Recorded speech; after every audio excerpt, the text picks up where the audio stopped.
fananahafindray no tadiavinao satria efa maity ilay niaranao mino fosy fiainana vaovao non de potreinao fefaravatsy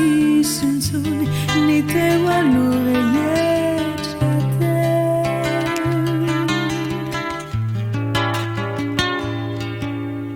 hainao ny misangireny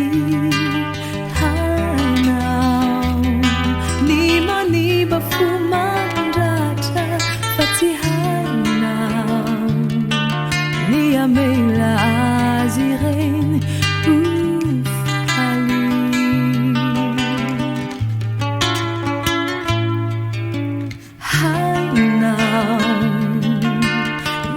sangireni hainao ny maniba fo mandratra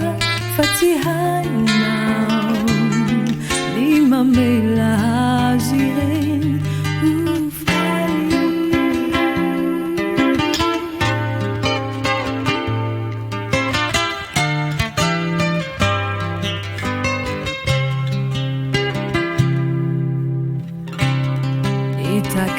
Travelanao tsy ovafafa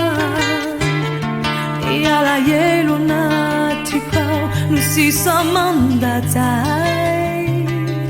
raha odina tsy tsarona tsy ela kory